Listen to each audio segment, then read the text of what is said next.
책을 읽는 것도 이게 자꾸 전화가 들어와가지고 또 아침에 찍었던 동영상은 제가 잘못해갖고 삭제를 해버렸어요. 그런데 또 머리는 또 왜 이렇게 촌스러운지. 그리고 오늘은 좀 이렇게 생체 리듬이 좀 우울한가 봐요. 왜 이렇게 자신이 초라하고 그런지 어쨌든 좀 오늘은 그러네요. 어쨌든 그렇고요.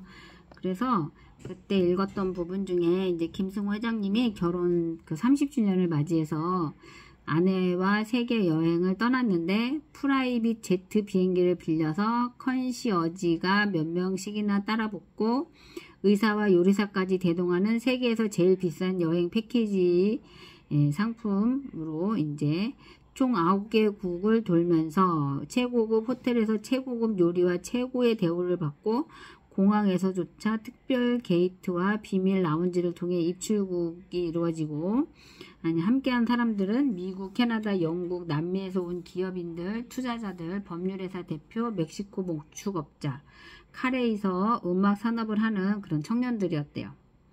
그래서 이제 이 두 분이 여행 다닌 경비가 한국 평균 아파트 한 채 값이라는데 뭐 한 10억 정도 들어갔을까요? 평균 10억이 평균 값인가? 8억? 네. 그래서 서울에 아파트 한 채 값, 평균 한 채 값 경비가 들었다고 합니다. 그래서 이제 상당한 자산가라는 뜻인데 이게 돈 걱정 없는 사람들이라는 거죠. 그쵸? 그래서 우리도 엑스피어 코인으로 기다릴 만큼 충분히 그것이 무르익도록 숙성할 때까지 기다렸다가 그렇게 부자가 되었으면 좋겠습니다. 네. 그래서 자식을 부자로 만드는 방법. 문제는 이 방법을 듣고도 대부분의 부모가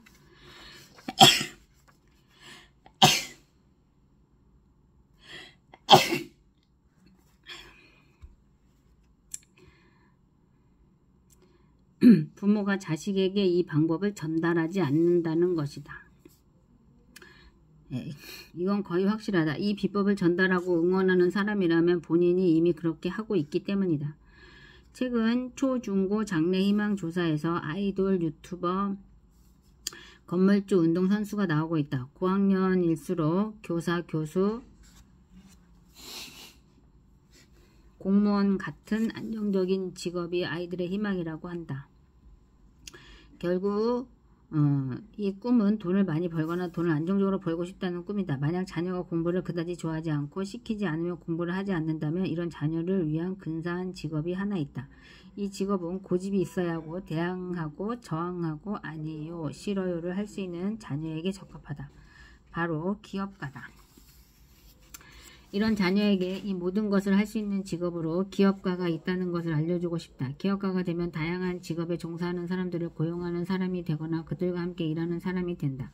자녀에게 기업가가 되는 법을 가르치려면 어릴 때부터 증권 통장을 하나 만들어주는 것이 시작이다.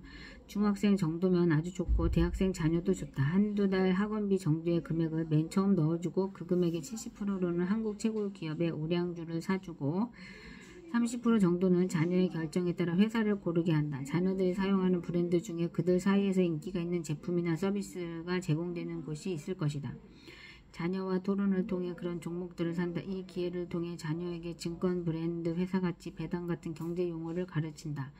주가가 오르거나 내리면 서로 시황을 놓고 분석도 해본다. 실제로 직접 증권을 사서 자기 계좌에서 일어나는 현금 변화를 보면서 해당 회사들과 경제를 배우는 것과 그냥 이론으로 배우는 것은 천지 차이다. 제가 저희 자녀들한테 이거를 못해준 게 많이 후회가 됩니다. 이 방법을 자녀들이 따라오고 흥미를 느끼기만 한다면 그런 자녀들은 사업의 천재로 키울 수 있다. 음악이나 운동 혹은 공부에만 천재가 있는 것이 아니다. 사업도 가르치면 천재가 될 수 있다. 다른 아이들이 애플사와 새 전화기를 기다릴 때 애플사의 새 전화기를 기다릴 때 내 자녀와 애플회사의 배당 정책과 자사주 매입 동향 및 신제품 판매 예상액에 대해 이야기한다면 이 자녀는 정치, 경제, 사회의 모든 이면을 바라볼 수 있는 것이다. 놀이도 판돈이 걸려야 흥미가 생기듯 자녀에게 증권계좌가 있어야 이 모든 것이 보인다.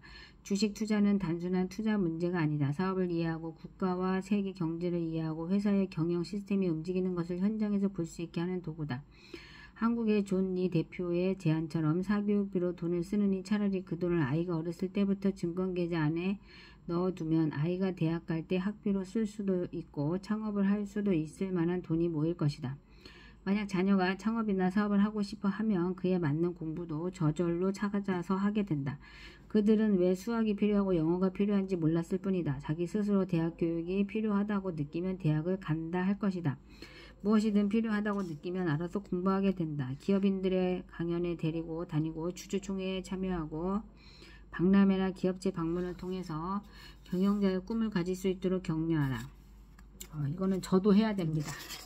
저도 현정이도 기업인들의 강연에 데리고 다니고 주주총회에 참여하고 박람회나 기업체 방문을 통해서 경영자의 꿈을 가질 수 있도록 격려하라. 한국 청년들은 창의적이며 뛰어난 실험 정신을 갖고 있다. 그럼에도 부모들은 자신의 실패를 교훈 삼아 오히려 도전을 포기한 삶을 살기를 바란다.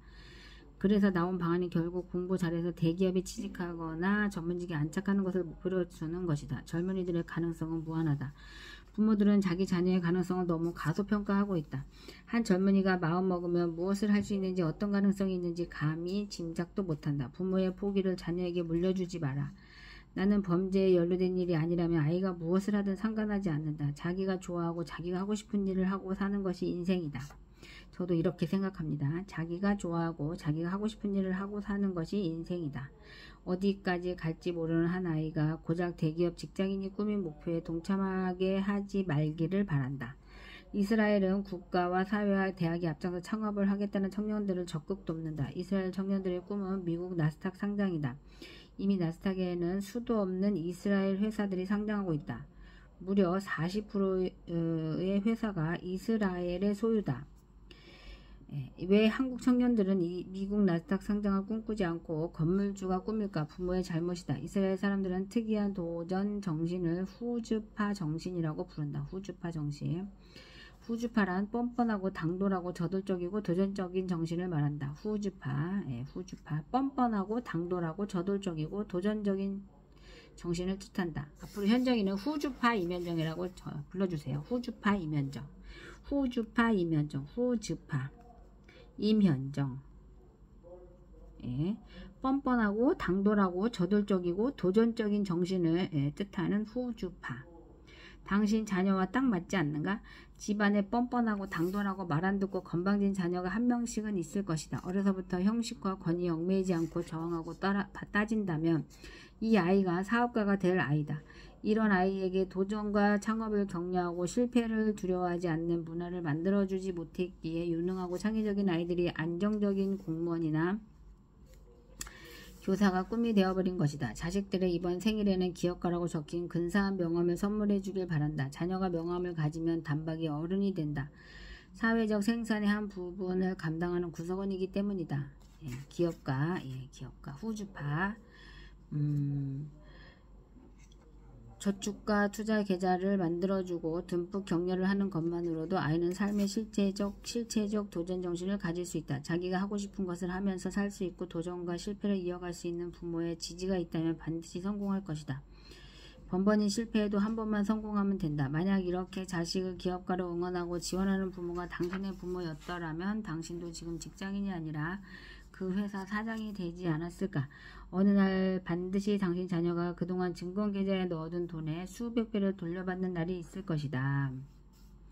저희 아들이 말을 안 듣습니다. 아무래도 경영자가 될 것 같습니다. 라고 어떤 부부가 내게 한 말이 잊히지 않는다. 부모가 자기 자식이 마음에 들지 않는 것이 자식이 부족한 탓이 아니라는 것을 느낄 때 자식도 빨리 제자리를 찾아가고 부모에게 다시 돌아오게 되어 있다. 이 부부는 내 책을 읽길 정말 잘했다고 생각한다. 오늘 여기까지 읽겠습니다.